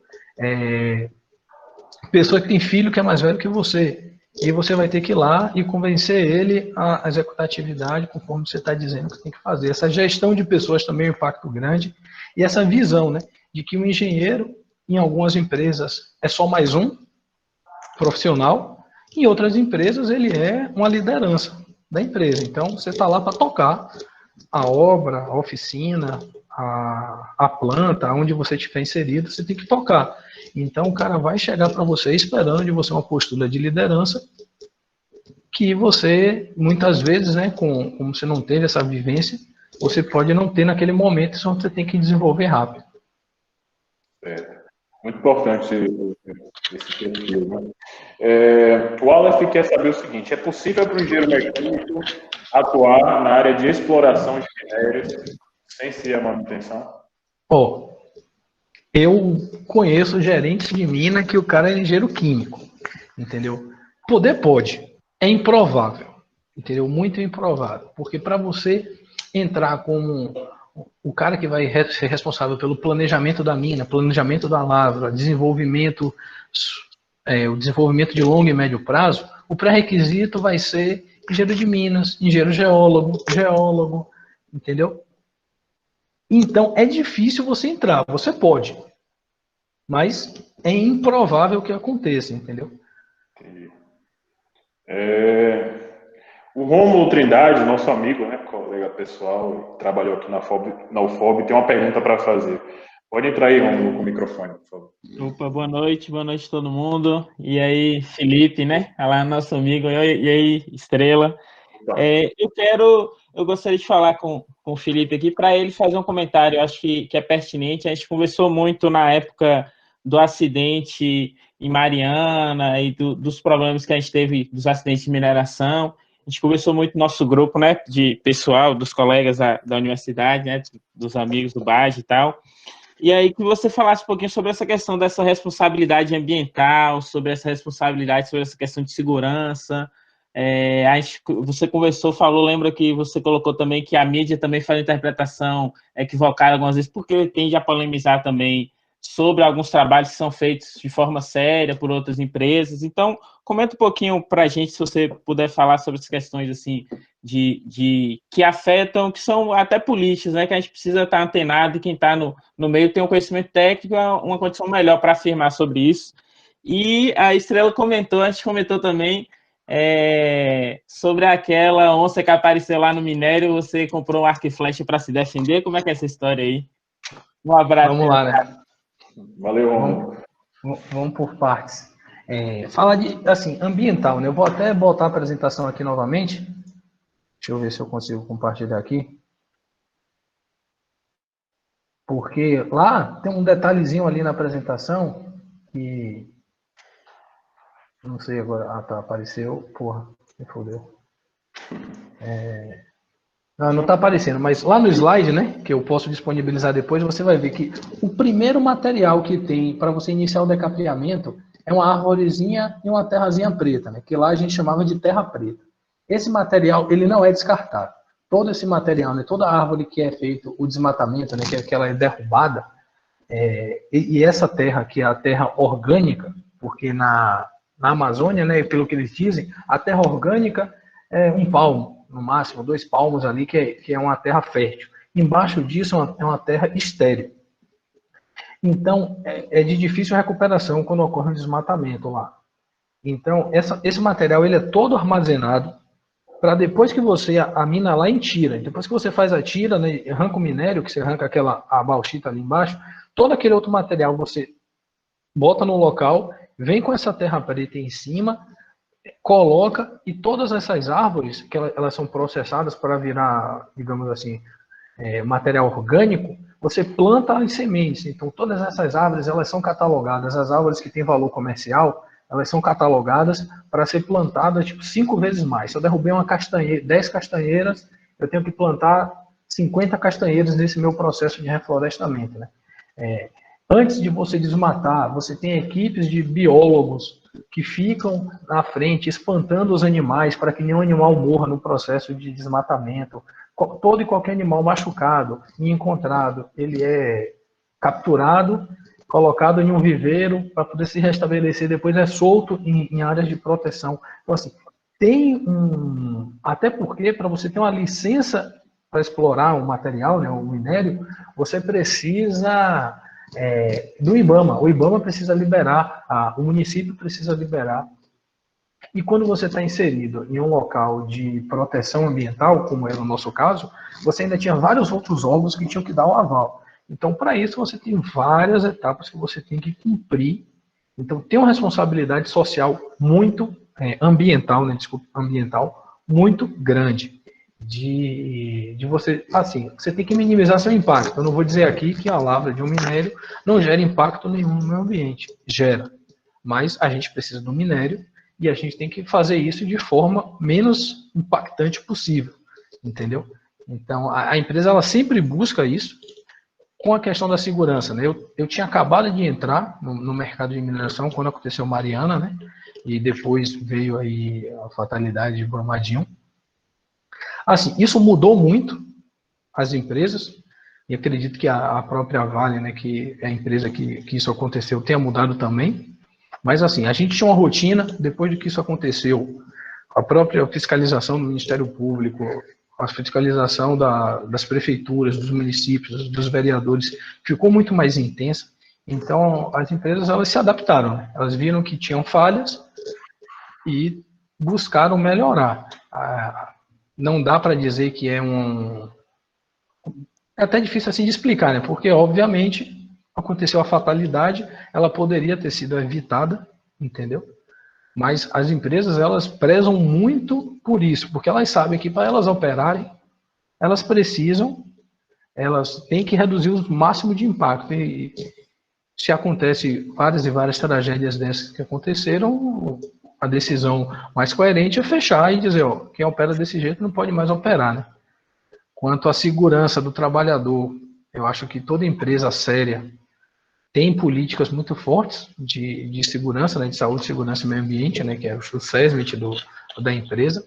Isso aí, na maioria dos locais, é regra de ouro. Então, do diretor, eu já conheci, né, umas visitas que eu fui fazer em uma outra mina de Bauxita, no Pará, que teve um diretor da empresa que foi demitido porque ele tinha uma via, que era a via que a empresa construiu, o limite de velocidade era 90 km por hora, o radar pegou ele a 110 km por hora. E a empresa falou, ó, isso aqui é regra de ouro. Então, não quer saber se você é diretor, se você é mecânico, se você é operador, se você é engenheiro, se você é gerente. Você descumpriu uma regra de ouro, tchau, obrigado para você, entendeu? Então, assim, as empresas elas são muito rigorosas com isso, entendeu? Falhas acontecem, tá aí na mídia, né? Não dá para dizer que não foi uma falha, mas elas são muito preocupadas com isso, entendeu? Quanto à história da onça, aparece, né? Não tem jeito. Se você está no meio da floresta, vai aparecer uma onça lá, né? E a fauna do local propicia a questão de onça, vai aparecer. Nunca vi uma, entendeu? Nesses meus 4 anos lá, mas você tem câmeras, e apareceu uma numa dessas pilhas de minério, uma câmera da empresa pegou, entendeu? Mas sempre que é visto, o departamento ambiental contrata pessoas que são especialistas nisso, para poder rastrear a onça, capturar e colocar ela o mais distante possível do ambiente. Eu digo para você que é seguro. É menos provável você ser comido pela onça do que ser atropelado por um carro, entendeu? Então, a probabilidade de você sofrer um acidente por causa de uma onça é muito pequena. Mas elas estão lá, é o ambiente delas. A gente que é o visitante, né? Verdade. Andressa Gomes, nossa aluna aqui da escola, por favor, pode fazer para boa noite. É mais uma dúvida que eu fiquei quando você falou assim que tem uma mina no Pará que já tem a correia transportadora que pega da mina até a planta da empresa, é isso? É que eu fiquei na dúvida. Até onde? Eu não ouvi o final. A planta da empresa. Você disse que em vez de usar caminhões, já usam correias nessa parte do transporte primário, primário? E calma aí, e a outra pergunta, que já responde as duas, a outra pergunta é assim, na área da manutenção, né? Tem algum processo em específico que vocês utilizam aí na mineradora? Algum processo de TPM, PCM? E se sim, se você aconselha a gente a fazer algum curso, algo do tipo, na área da manutenção? Eu só ouvi TPM, eu não ouvi. Se você usa algum desses processos, né? E se você precisa fazer algum curso ou indica algum curso para isso. Vamos lá. O primeiro caso é o S11D, essa mina da Vale, né? Ela é uma mina piloto nesse aspecto. Eu nunca fui lá, nunca visitei, mas eu sei que ela existe, né? É uma mina aí para ser a maior mina de produção de ferro, acho que do mundo. Ela vai ganhar de Carajás, entendeu? Que hoje eu acho que é a maior mina de céu aberto do mundo em questão de produção de ferro. Então, eles desenvolveram essa mina com o que tinha de mais tecnológico no mercado de mineração. E esses são os mineradores contínuos. Ele já faz a lavra e ele já cai dentro de uma correia transportadora e esse minério, em tese, já vai ir direto para a planta, né? Ou para uma pilha onde vai ser colocada na planta. Eu nunca visitei, eu nunca vi pessoalmente, nem abri artigos, falei sobre isso, mas eu sei que lá eles trabalham dessa forma, porque nesse meu período lá no Pará, eu trabalhei como dealer de caminhão, né, da frota Scania. Então, a gente não vendia caminhão lá, porque lá era minerador contínuo, entendeu? A frota de caminhão era usada só para lavrar o canto, as bordas dos locais onde o minerador contínuo não conseguia pegar minério. Então eles tinham uma pequena frota ali de transporte para pegar essas bordas de material. Não sei se está dando certo, né? Se está sendo economicamente viável, se foi ali algo a ser difundido em todas as outras minas. Mas eu sei que existe. Se quiser dar uma olhada, é a mina do S11D. Fica em Canaã dos Carajás, essa mina. Segunda pergunta. Sim, a gente utiliza quase todas essas metodologias, né, de 7 ferramentas da qualidade, de ferramentas de gestão, de ferramentas de melhoria de processo. Eu vou dizer para você o seguinte, como estudante, você vai ter a teoria, né, dessas ferramentas, é importante você conhecer elas, mas eu acho que talvez você deixe para fazer esse curso no momento que você estiver estagiando, não sei se esse é o seu caso, porque você vai conseguir pôr em prática todas essas ferramentas e só assim você consegue assimilar melhor esse conteúdo, né? Eu tiro por um exemplo, um caso que aconteceu comigo, eu era trainee no momento, né, assim, o engenheiro sênior era a orelha mais seca que tinha na sala. Era gerente geral, diretor, presidente, estava tudo dentro de uma sala. E a empresa ela tinha criado, né, eu tinha utilizado lá a metodologia Six Sigma.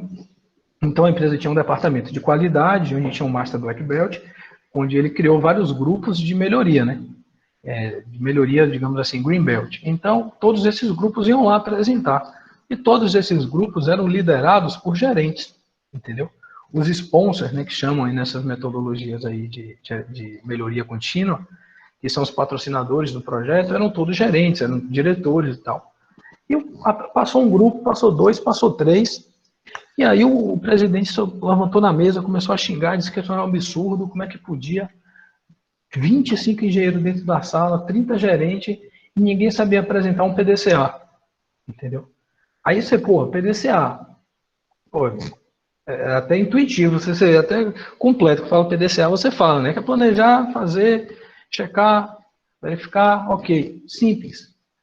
E há uns meses atrás, o Master Black Belt, dando um curso para a gente, ele falou, eu estou aqui 3 dias com vocês, dando PDCA para vocês, e vocês vão vir e vão me apresentar um projeto que vocês não vão seguir o passo a passo do PDCA.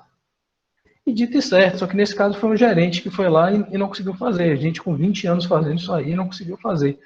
Por quê? Essas metodologias, eu acho que as pessoas elas subestimam muito, porque elas são muito poderosas. Você vê assim, se você executar o passo a passo, acho que o PDCA em si tem um livro do Falcone, né? Vicente Falcone, que é o PDCA em 8 steps, 8 passos. Muito bom esse livro, onde ele diz, o planejar é passo 1, 2, 3 e 4. Não faça o passo 4 antes de fazer o 3, senão você vai errar. Não troque as mãos pelos pés e comece a executar, porque se você não fizer a etapa 7, não fizer a etapa 6, a etapa 5, então essas metodologias são muito usadas, Ishikawa é muito utilizado, um Pareto é muito utilizado, um histograma é muito utilizado, todas elas você utiliza, entendeu? Então, você falou de um curso, acho que eu aconselho esse livro, é bom ter, entendeu? Acho que é o do Vicente Falcone, PDCA, 8 etapas, PDCA, 8 steps. Eu acho que tem curso de 7 ferramentas da qualidade, que são as ferramentas básicas, né, que você já consegue muita coisa em cima disso. E acho que a melhor forma de você aprender a praticar essas ferramentas, além de poder pôr em prática no estágio, né, é você ler TCCs, ler monografia, ler artigos. Isso aí várias universidades elas têm repositório que fica aberto, a USP, a Unicamp, a Tecnológica lá do Paraná, elas têm isso, entendeu? Que são assim, como é que alguém usou um PDCA numa empresa? Pô, deixa eu ver aqui como é que ele utilizou. Então, acho que essas monografias, esses artigos, eles são muito práticos, entendeu? Você consegue ver a ferramenta sendo aplicada e o cara mostrando isso, né? As etapas. Então, uma forma, acho que, de matar essa vontade, né? De ver, pô, será que eu uso isso aqui? Alguém usou? Com certeza. Você vai achar boas monografias, bons TCCs de mestrado, de pós-graduação e do que for relacionado a isso. Agora, sim, faça esse curso, eu acho que é válido você conhecer. Não digo para você fazer um curso de Green Belt agora, porque ele costuma ser caro, entendeu?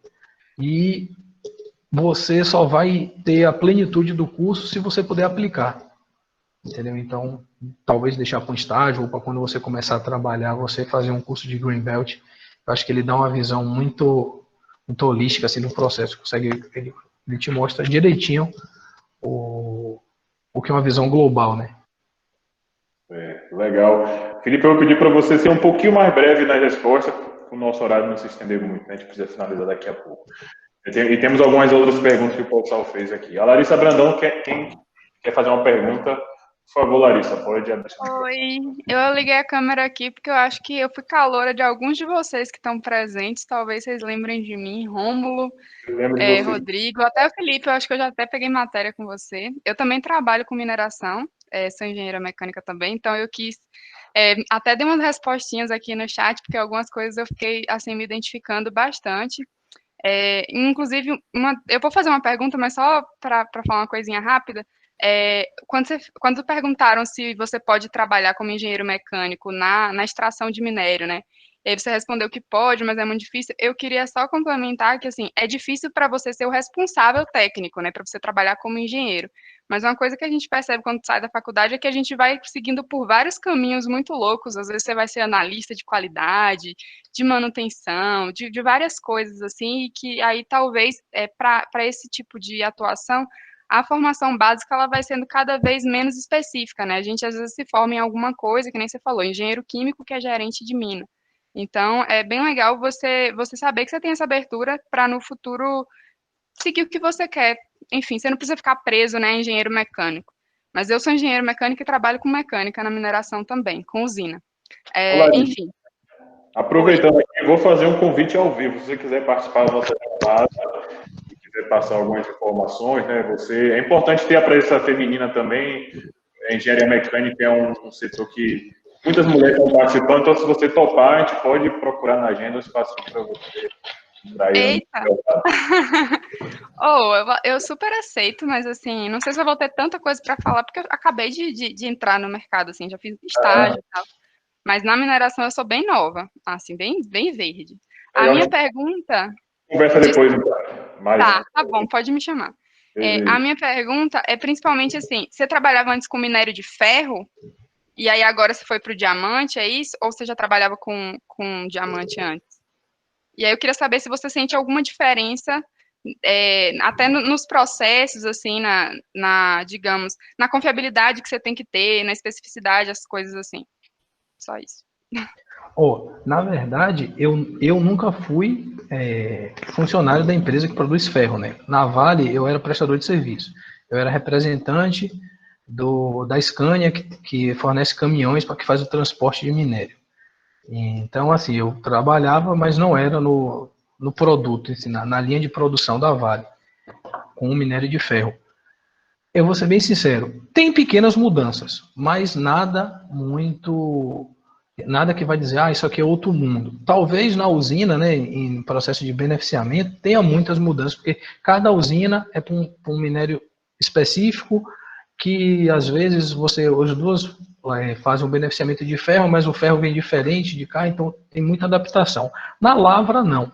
Na lavra, muda a condição operacional, mas, assim, o equipamento é igual. O que muda é o modo da falha, mas o equipamento é o mesmo, entendeu? E aí você se adapta na questão de sua rotina. A rotina é muito semelhante, você só tem que se adaptar em pequenos detalhes. Eu acho que quem trabalha no meu caso, né, com gestão de frota e minério de ferro e tiver que trocar para outro minério, não vai sentir muita dificuldade, não. Entendeu? Obrigada. Valeu, Larissa. Valeu. O Tarcísio Ribeiro quer saber qual o tipo de manutenção mais empregado no setor da mineração. Você falou dos 4 tipos, mas qual seria o... Cara, eu vou ser bem sincero. Infelizmente, é o preventivo. Entendeu?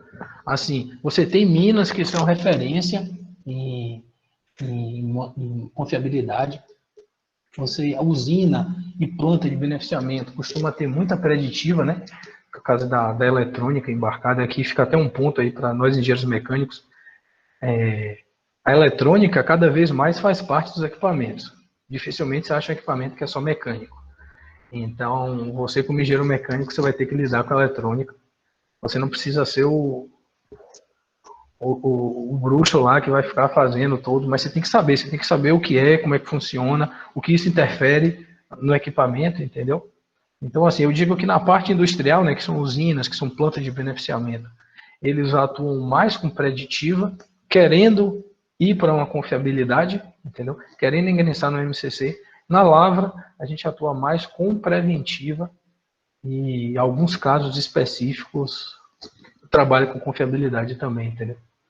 Porque eu acho que quando a gente fala assim, você não escolhe o seu método de trabalho. Para você ter uma manutenção, digamos assim, um MCC, né, com a manutenção centrada e confiabilidade,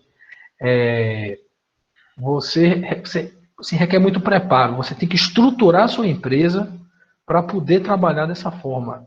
É uma mudança cultural também. Então, a forma como os dados vêm até você tem que ser trabalhados, a forma como esses dados são tratados, as decisões que são feitas. E você nunca implanta em tudo. A base do MCC é você tratar o que é crítico. Você vai ver dos seus equipamentos quais são os mais críticos, dentro desses equipamentos que são mais críticos, quais são as falhas mais críticas, e aí tratar a confiabilidade nela. Porque senão, se você tentar abraçar o mundo, você não vai ter nem gente suficiente para isso, porque é uma metodologia assim, bem robusta, a matemática e a teoria por trás dela é bem robusta, então você tem que ir com calma, entendeu? Mas eu diria que na lavra seria preventiva. Só para responder, né, de forma precisa, não... Alô?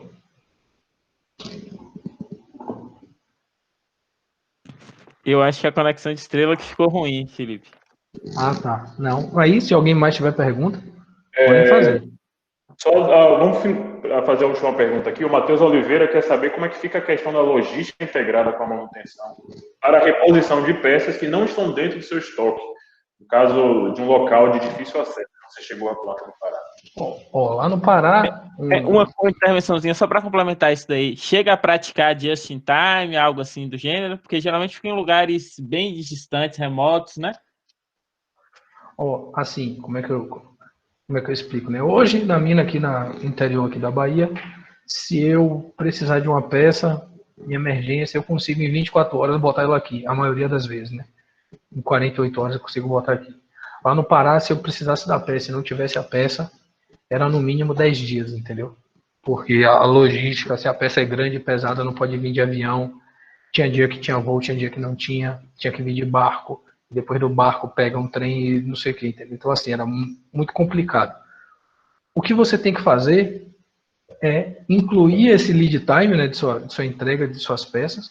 Você saber, aí é que entra o MCC, né, que é o que eu estava dizendo. Quais são os seus equipamentos que eu não posso ter um estoque do tamanho do patrimônio da empresa, né, que aí se torna inviável a produção. Então, eu tenho que usar algum critério para classificar meus equipamentos. Dentro dos equipamentos, mas que eu não posso perder, né, que eu não posso ter muito tempo de parada, dentro desses equipamentos que são os mais críticos, eu vou ter que identificar quais são os itens mais críticos dele. Desses itens críticos, aí é que entra um programa de manutenção preventiva, de monitoramento, de preditiva e um controle de sobressalente, entendeu? o almoxarifado, né, os suprimentos, só a manutenção não resolve nada. A manutenção precisa dos suprimentos, a manutenção precisa do almoxarifado, a manutenção precisa da produção. Então, acho que essa questão aí de reposição de peça, velho, que não está no seu estoque, é um assunto crítico e você tem que avaliar para poder tentar ter no estoque a maioria das coisas que você vai precisar. Mas sempre vai acontecer de você não ter uma peça que você precisa. Infelizmente, a gente tem que lidar com isso. Só para finalizar, para não ficar faltando a pergunta, a Cid perguntou aqui, ele disse que a NR22 é uma grande aliada na área de mineração. Como é que você vê a aplicação dela atualmente? Na verdade, velho, ela basicamente, o que ele disse, né? Ela é a alma da mineração. Lá diz, basicamente, como a mina deve se portar, de forma principalmente de segurança. Lá vai ter os parâmetros do que é aceitável, do que não é, do que é regra mínima para sua empresa ter. Muitas empresas têm a NR, tipo assim, sempre extrapolam a NR22, entendeu?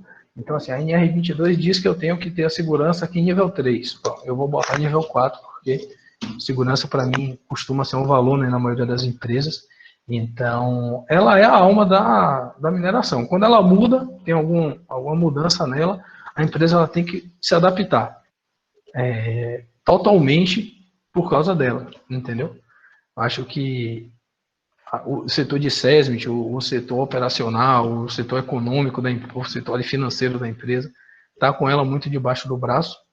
Para manutenção, ela tem os pontos que ela trata de manutenção, mas ali é o mínimo que você tem que fazer. Menos que isso não é aceitável, entendeu? Certo. Quero agradecer, Felipe, a sua disponibilidade. 1 hora e 45 minutos de conversa e passou rapidinho, né? A gente passaria aqui muito mais horas conversando, mas o nosso tempo está apertado. O pessoal está aí elogiando, dizendo que a palestra foi muito boa, algumas pessoas complementaram. A Larissa deixou também como recomendação o livro A Mina de Ouro, sobre a metodologia Lean. Ela disse que é muito importante.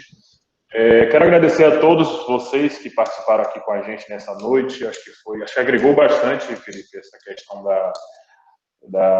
setor de mineração que a gente não conhece, né? Eu acho que deu para dar uma visão muito boa, deu para ser o objetivo da nossa palestra foi cumprido, podemos dizer assim. Quero lembrar a vocês que amanhã a gente tem a palestra, na verdade é o Papo de Engenheiro, tá? É 7h30 da noite, não percam com o professor Felipe. Tem a conversa sobre a atuação do engenheiro mecânico na indústria aeronáutica. Ele vai trazer o engenheiro de desenvolvimento de projeto da Embraer. Então, você gosta de avião, participe amanhã. É a partir das 19h30, o nome dele é Vitor Ramalho. Então, fiquem ligados. E também não esqueçam de seguir o Instagram do curso de mecânica da UFOB, que é @engemecUFOB. A gente está preparando uma palestra aí que vai lotar essa live aqui. Em breve vamos divulgar. Vamos tentar dar, tomara que dê certo. E, Felipe, você tem mais alguma coisa para concluir? Pode falar aí. Não, senhores, é só aí agradecer pelo tempo de vocês, né? A Larissa apontou bem, acho que você ser engenheiro mecânico não vai te definir no mercado de trabalho. Acho que é um ponto até que eu esqueci de comentar, é aquilo, você se forma, a formação está com você, você nunca vai deixar de ser, mas não se prenda só aos cargos de engenheiro mecânico, né? Você pode ir trabalhar com outras coisas e de repente entrar na questão da mineração, lá na produção. Eu conheço vários, o gestor de manutenção que eu conheço, assim, que mais digamos, como é que você fala assim, que você mais admirei, assim, a forma de trabalhar, ele era administrador, entendeu? E isso mostra que não se prenda a isso. No mais, se tiver qualquer dúvida aí, passa para a Estrela que eu tiro depois e ele repassa para vocês. Muito legal. Essa palestra vai ser disponibilizada também nos nossos canais, então sigam o Instagram e não esqueçam amanhã, 19h30, Papo de Engenheiro, com o engenheiro Vitor Ramalho, engenheiro de desenvolvimento. Então, pessoal, obrigado pela participação de todos, obrigado a Felipe, que deu suporte aqui nessa live, ao professor Felipe. Então, fiquem em casa, se forem sair, saiam de máscara, se protejam, boa noite, tchau e até a próxima. Valeu, Felipe. Valeu, senhores.